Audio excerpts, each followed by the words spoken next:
How's it going, everybody? Mr. Holton here, and today BioWare showcased some high-level gameplay for the warrior class for Dragon Age, the Veilguard, and I reacted to it live on my live stream today, and I apologize for this chonker of a video, but there's a lot of stuff to go over, and so I do that in this clip as well. But without further ado, let's dive into it. This blog post is called Lethality and Leveling, an inside look into Rook's warrior combat. Hello everyone, since our summer reveal in June, we've been reading all the great excitement for the game and listening closely to what you'd like to see next. They're listening to stuff, they're listening to feedback, that's good. Our reveal trailer showed off the prologue and very beginning of the game, and now we want to shift our focus to higher level combat.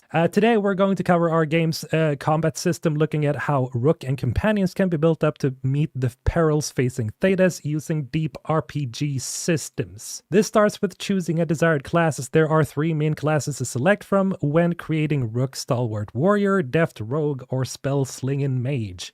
This blog and accompanying videos will focus on the warrior class, and we'll have more to share on the other classes before launch. Combat Part 1, prepare for battle. Okay, there we go. Rook, Esha Thorn.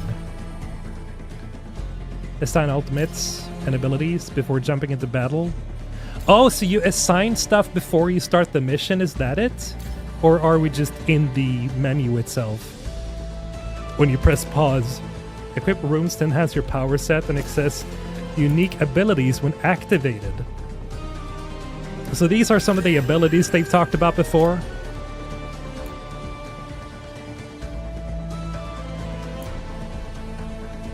Scorch. Interesting. So power-ups. Skill tree. Each combat class has an array of specializations to choose from. Champion. There we go. Your Rook is using the champion branch. Okay. Passive abilities. Heavy armor mastery. Right, here we have passives. There's a bunch of passives. Damn, that's a lot. Fire Resolve, gain flaming weapons on perfect defense. Flaming weapons last 50% longer. Okay, so when you parry stuff. Interesting. We'll do a deep dive on progression systems in the future. So there's more, okay. You want a full set of heavy armor to activate our heavy armor mastery passive. Cool. Necrotic resistance. Rook is primarily using a sword and shield since it allows you to be more defensive. You prefer a more aggressive playstyle. Two-handed weapons deal more damage but have fewer defensive options, as expected. Spellbound Longsword deals higher stagger and can trigger powerful takedowns. Nice! We'll cover stagger in part 2 of this series. Okay. It's the next video, I guess. Rook has a fire build, Darkspawn Killer build. Oh, Andraste's Will. Interesting. Burning. This is just one type build. Other examples including customizing to emphasize your shield toss or takedowns. Okay, personalize yours to fit your preferred playstyle. There we have Davrin. Okay, so it's the same thing with him here. Blight Killer, Reforged Bulwark. You should bring Davrin with you because this is a Grey Warden mission.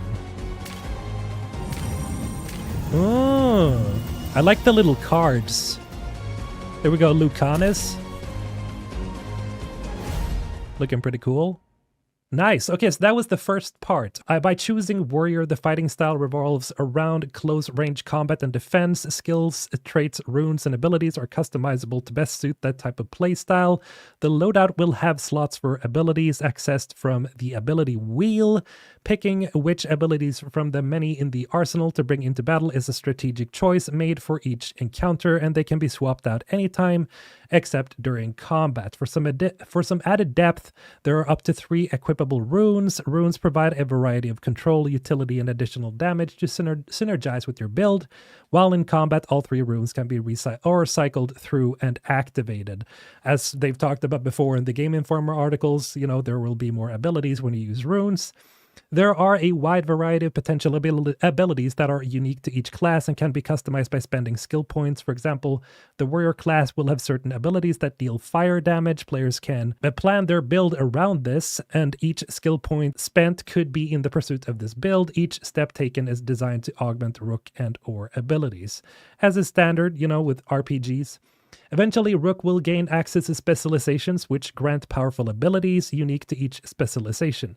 These specializations will also provide a unique ultimate ability, more on that later below, tuned to the theme of that specialization. So a warrior specialization as a Grey Warden champion will gain access to a devastating incendiary Warden's Fire that launches a flurry of searing strikes that ignite foes like tinder. This is the best specialization area for defeating Darkspawn, an enemy that many Dragon Age fans know well. Check out all these specialization areas below.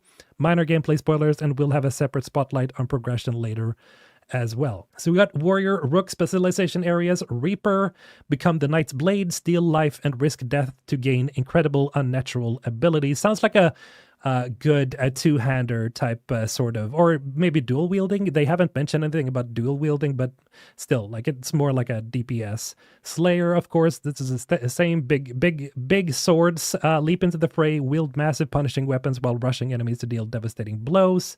Champion, be the shield, shrug off damage while summoning righteous fire down on enemies. And then we have, and this is the one we saw just now, Rogue, Rook specialization areas. Duelist, draw your steel, parry and dodge past enemies to gain strength with every strike. Saboteur, set the stage, deploy explosives and turrets that devastate enemies, then pick them off with arrows. You trappers out there will be super happy to see this. Veil Ranger, hunt the enemy, snipe enemies from afar using artifacts that charge arrows with dangerous, powerful magic. I really want to try this out. This sounds super fun because I always like playing snipers. Mage, so Deathcaller, embrace the dark, drain life from enemies, and cast spells that writhe with the essence of death itself. Evoker, call the void, freeze enemies in their tracks, then summon the deepest cold to tear them apart, and then Spellblade. Be the storm, channel potent spells for close quarters combat infused with lightning's wrath. We've seen a little bit of this with the RTX trailer that released recently. Just a little bit of that because you can see some, close range fighting with a mage. That seems like it could be super fun. Okay, combat basics. Here we go. Finally.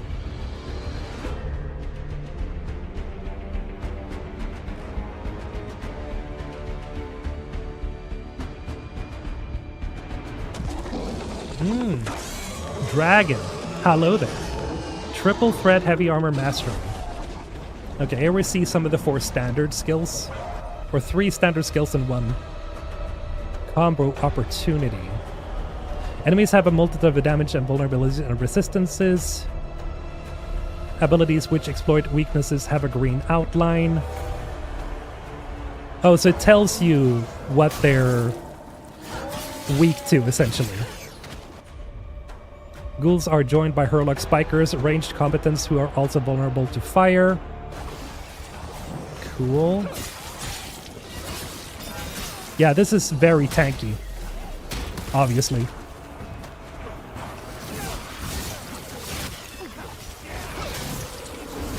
It's very slow and methodical.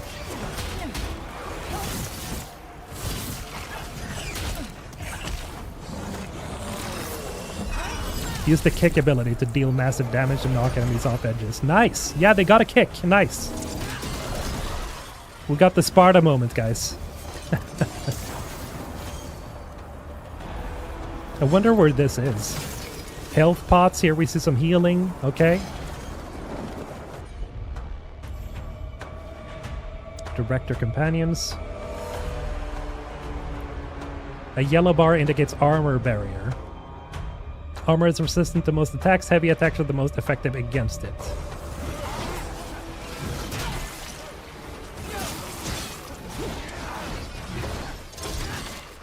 They begin to overwhelm. You can cast Spectral Bulwark, which damages enemies who land melee hits. Huh.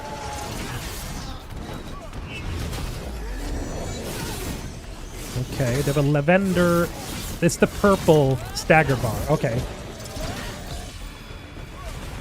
Oh, and he staggered. Nice! Finisher!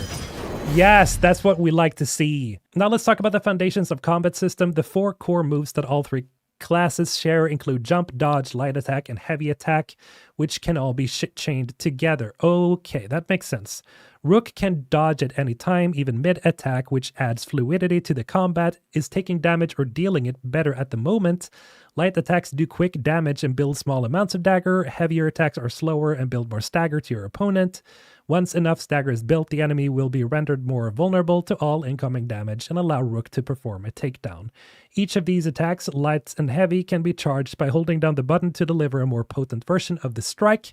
For example, a heavy attack can be charged while using a staff to unleash a magical wave of destructive energy. We also saw that with the RTX trailer as well. Attacks can also be triggered while sprinting and or jumping to add depth and fluidity to combat. In addition, each class has ranged attacks, blocks for or parries if timed properly with the right weapon set, and the ability to control companions' combat strategy. Each class also has 2 distinct weapon sets, which can be swapped seamlessly in the heat of battle. This drastically changes the available move sets and strategies. So we have a bunch of different like weapon types and everything that you can use. Sounds really good because that did worry me about like the idea of variety. Is there going to be enough variety here because you only have a set amount of abilities that you can use? So it just sounds like this kind of remedies that. Hopefully, it's hard to say because I haven't played it, but it sounds like it helps out with that idea of variety, right? Heavy attacks remove armor barrier, denoted by the yellow bar faster, and ranged attacks remove shield barrier, denoted by the blue bar faster. There's also the stagger meter, denoted by the lavender bar, purple, which builds as hits are landed against an enemy. Stagger creates opportunities for bonus damage and special takedowns, which we like. Finishers. The ability wheel pauses the fight for more precise control over Rook's own abilities and those of the companions, and where those tactical RPG elements come into play. Players can use the ability wheel to assign companions to attack specific enemies individually or together. Abilities can also be bound shortcut keys to keep the action flow going instead of always bringing up the ability wheel. So just, playing just a real-time action game instead of just having to pause all the time in case you want to do that. Vulnerabilities and resistances of enemies can also be seen while targeting enemies in the ability wheel. For example, Dark Spawn are weak to fire damage. Right. Buffs, debuffs, and crowd control. You've mastered your core abilities, now it's time to face a variety of enemies.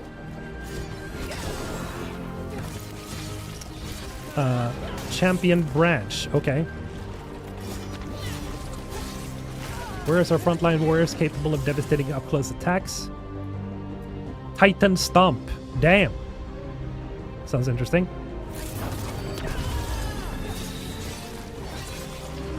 Nice. Could have been a little bit more, earth shaky, maybe like create a bunch of cracks in the ground or something. A little bit more powerful, but it was pretty cool. Davernus Heroic Strike, which applied the Overwhelm debuff. This causes the target to take additional stagger.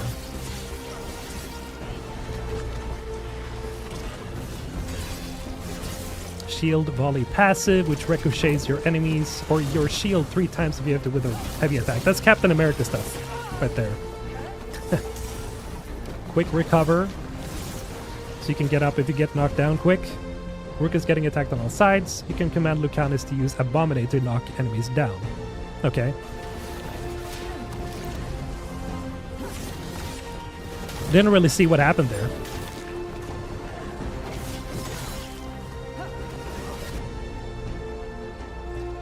Use abilities like Davern's Death from above to deal damage from afar. Okay. Yeah, it is still pretty tactical because you have to control your companions to do certain attacks. Grappling Spear to pull them close. That was pretty cool. Like that. Some abilities apply buffs or debuffs to help you in the fight. For example, Davern has the Heroic Strike ability, which applies the Overwhelm debuff to enemies. This will increase the enemy's stagger and make it easier for Rook to perform a takedown. There are also area of effect abilities to help the party defeat large groups of enemies. Controlling the field of battle is a key consideration in Dragon Age: The Veilguard. Players will need to consider which buffs and debuffs or crowd control abilities will work best for each situation. Abilities require class resources, mana, momentum, and rage to be able to use.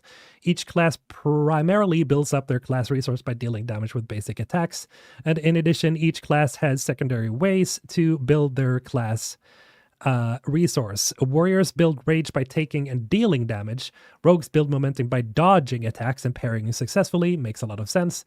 And mages regain mana passively over time. So not by attacking, maybe. Just waiting. Warriors who go into battle with a sword and shield build will have access to shield throw volley, which look pretty cool. By landing a heavy attack on a shield throw return, the shield will ricochet, taking out multiple enemies. This sequence can repeat up to 3 times, causing a devastating ring of damage around Rook. This attack works well against swarms as well as distant adversaries. Other ways to manage distant enemies lean into companion abilities, such as Davron's Death from Above, to send Asan, his griffin, to attack enemies. Warriors also have the Grappling Spear ability to pull enemies close for an easier victory. With these tools, attacks can be chosen based on the type of enemy and the situation to dispatch foes in the most optimal way, especially on higher difficulties. Now we have primers, detonators, and ultimates. Okay, there we go. As your fight progresses, use primers, detonators, and ultimates with strategic timing. Okay. Let's see what this is all about.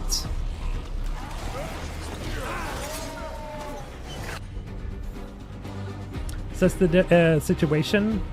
Command Davron to taunt to gather nearby enemies. Okay, so bring them close. Cool.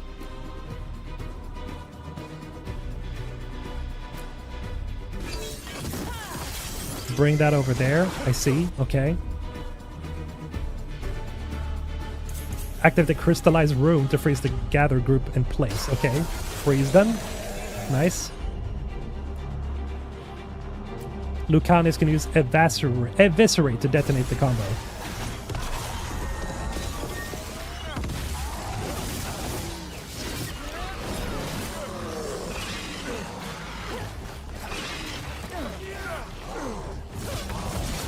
Cool, but yeah, a little. Yeah, it lacks some oomph. Now that you mastered these combat strategies and tactics, let's see them all in action. I like the shield bash, that was pretty powerful.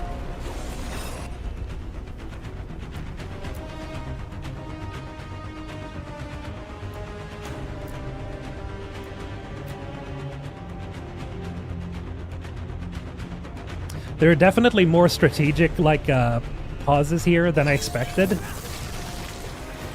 But, again, it depends on difficulty, You don't have to actually use it.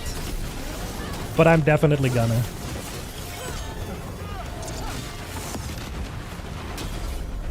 Cool.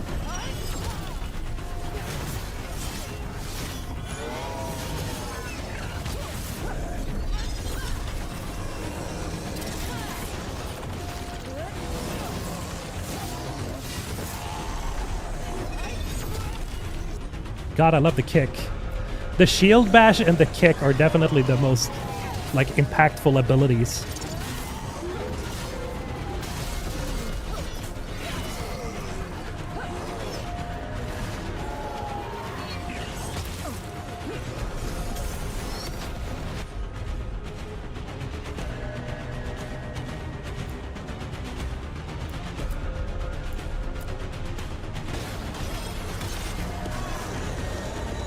We got a combo field going again. There's just something about the combo field that just needs to be a little bit more powerful, I feel. But it's like a cool mechanic overall.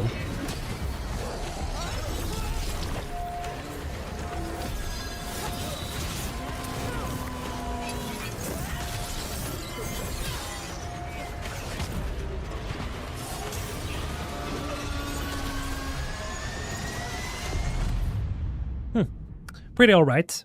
Okay, many abilities include some type of coordinating effect and serve as either a primer or a detonator that can result in a devastating combo attack when properly executed with the companions. These ability combos can be set up in the ability wheel. Finally, you have the most powerful attack, Rook's class ultimate ability. Doing damage to enemies increase your ultimate meter. The ultimate meter won't fully fill during smaller skirmishes because they are designed to decimate a significant swath of the battlefield or the toughest bosses, okay? All of these options combined together to create a rich combat experience that is highly customizable. The entire skill tree is also fully refundable, and skill points can be redistributed. We encourage you to try out multiple builds, use different abilities for each mission, and change up the companions to bring it to battle. A lot of variety, that's good. These videos have highlighted several of the ways that players can achieve strategic combat in Dragon Age the Veilguard. We put them all together.